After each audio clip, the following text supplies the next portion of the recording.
The old map trembled in Alara's hands. Its edges were frayed, and the ink faded, yet the lines seemed alive. She traced the winding path with her finger, feeling a strange pull. The air outside was thick with fog, curling around the trees like silent watchers. Every step she took on the forest floor squished beneath her boots, wet and cold. A distant sound made her pause. Leaves rustled, yet no wind stirred. Her heart beat faster, a steady drum in the oppressive silence. The map led her to a narrow trail, barely visible beneath tangled roots. The scent of damp earth mixed with something metallic, sharp and unexpected. Alara swallowed, her throat tight, and pressed forward. Shadows moved in the corners of her vision. She spun, expecting to see another traveler, but only trees stared back. A low hum began, almost imperceptible at first, then growing louder, vibrating through her bones. Her palms were slick, the map trembling as if it sensed the warning. She stumbled over a root and landed hard, the cold seeping through her clothes. Looking up, she saw a clearing. In the center, a stone pedestal rose from the ground, etched with symbols that seemed to shift when she blinked. The hum intensified, now forming words she could not understand. A breeze carried whispers, soft and urgent, curling around her ears. Alara reached out to touch the pedestal. The moment her fingers grazed the stone, a jolt of pain shot through her, blinding and sharp. Images flashed in her mind, a sea of faces, empty eyes staring, a city burning under a black sky. The forest behind her fell silent. The hum disappeared, replaced by the pounding of her own heartbeat. She tried to pull her hand back, but it felt stuck, as if the stone held her in place. A cold laughter echoed, not from around her, but inside her head. The map in her hand flared, glowing faintly with lines that she had never seen before. Paths shifted, merging and splitting like living veins. Her vision blurred, the forest melting into darkness. Then she was somewhere else, yet the scent of damp earth remained. A narrow corridor stretched before her, walls carved from the same stone as the pedestal. The whispers returned, now louder, guiding her forward, yet threatening her at every turn. Her skin prickled as shadows clung to her like mist, following without touching.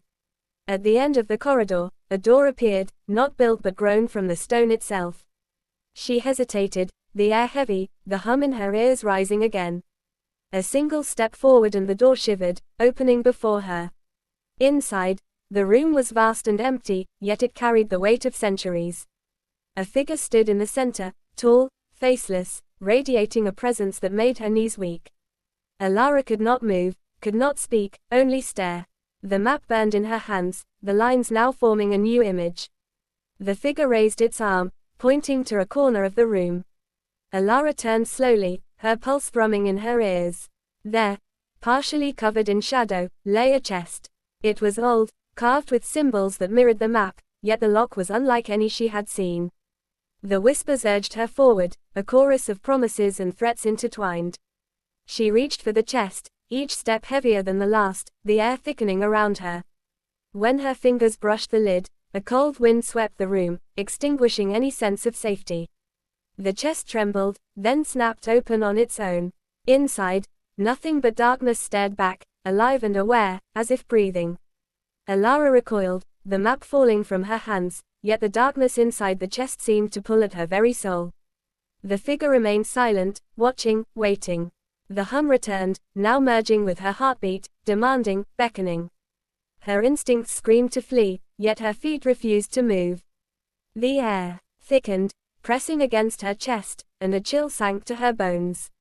Something unseen brushed past her, whispering her name in a voice that was not human.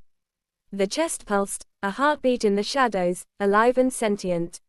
Alara stepped back, her mind racing, trying to make sense of the impossible. The map on the floor glowed again, lines shifting rapidly, forming a path that led deeper into the darkness. Her instincts told her to run, yet a part of her could not resist. The figure tilted its head, faceless gaze fixed on her. The darkness in the chest wreathed, calling, promising knowledge, danger, and secrets she could never unlearn. Alara knew one truth in that instant: the journey had not ended with the map. It had only begun, and what awaited could not be anticipated, explained, or controlled. She swallowed hard, the cold air burning her lungs, and took the first step toward the darkness. Alara's foot sank slightly into the darkness as she stepped forward.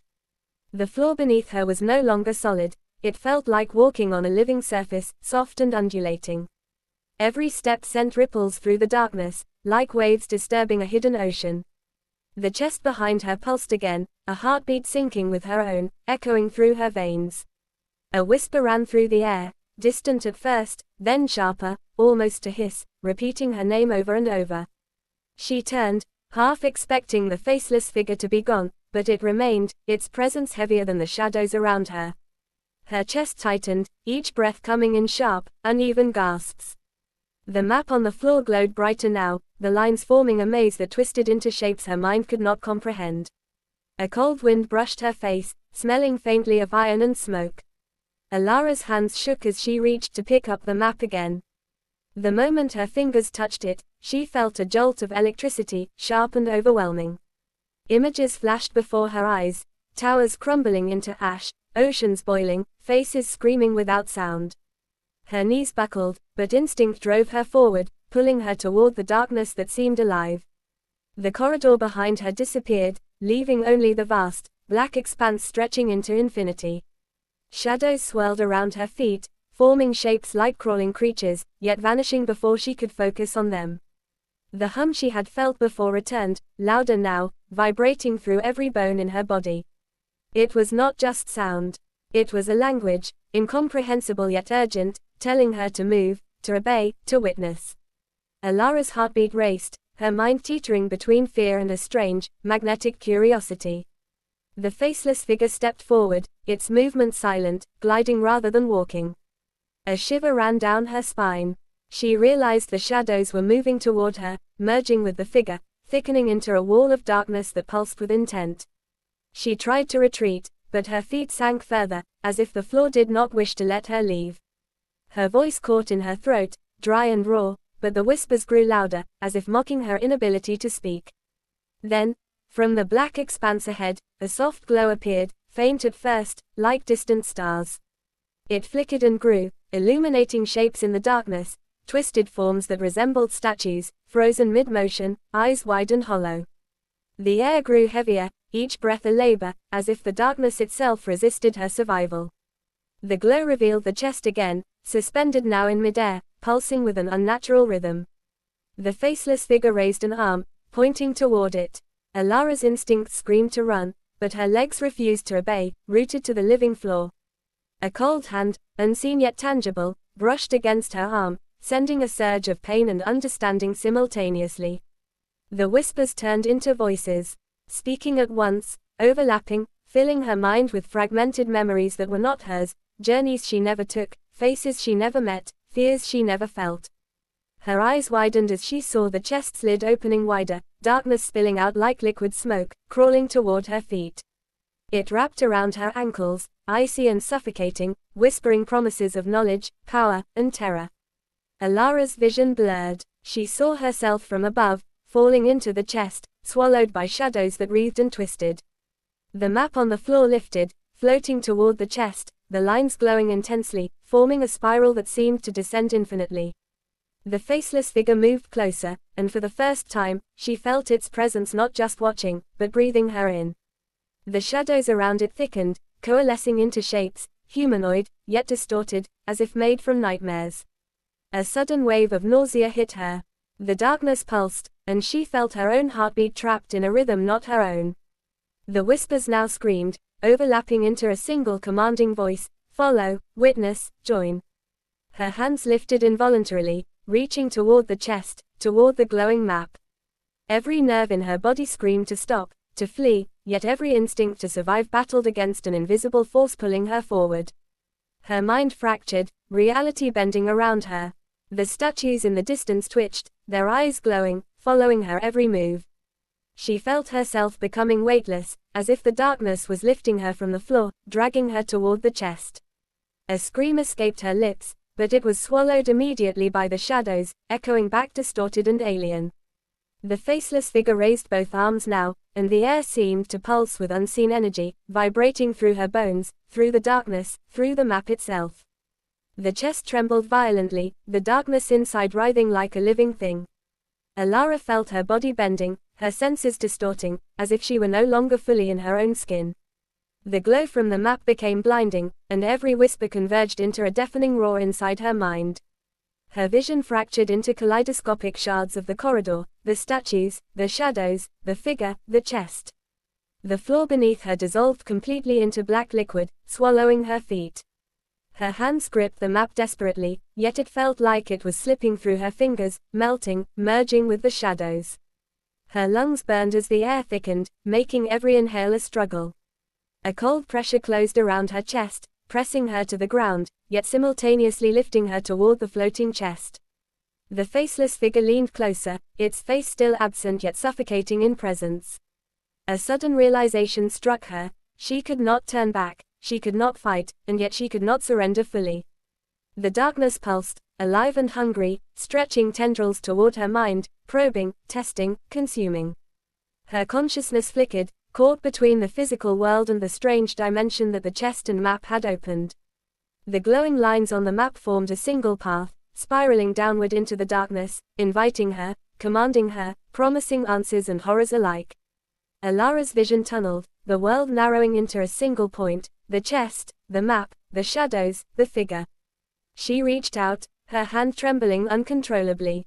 The moment her fingers brushed the edge of the chest, the shadows surged, engulfing her entirely.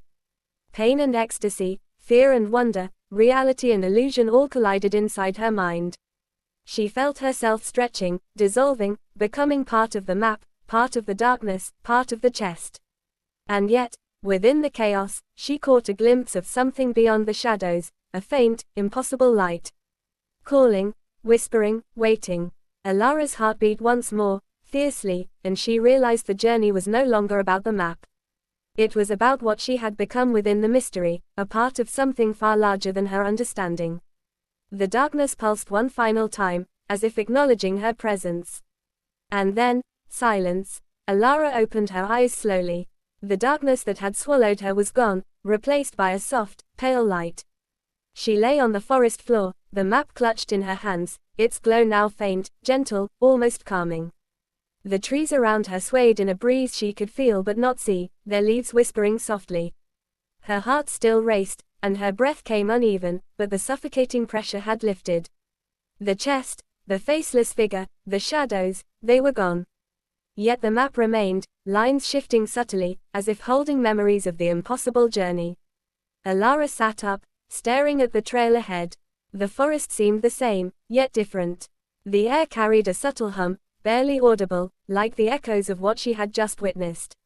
She realized the path she had followed did not lead to an ending, but to understanding. The journey had changed her, leaving marks she could not see but would always feel.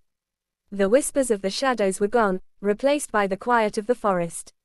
She rose, brushing damp leaves from her clothes, the map folded carefully in her pocket.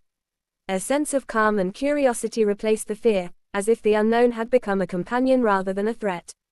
Alara began walking forward, the map now a guide rather than a lure, its secrets hers to explore in time. She glanced back once, half expecting the darkness to return. But the clearing was empty, peaceful, almost welcoming. A single thought settled in her mind: some mysteries were not meant to be solved immediately. They were meant to be lived, experienced, and carried forward. And with that thought, she stepped onto the trail, ready to continue the journey that had begun with a map and led her through a world she would never forget. The forest embraced her, the hum faded, and the adventure became part of her story. She did not know what lay ahead, but she knew she would meet it with courage, curiosity, and the memory of a mystery that had changed her forever. The map had led her to the unknown, and she had survived. Yet somewhere, deep in the folds of shadow and light, the mystery waited, patient, eternal, and quietly alive.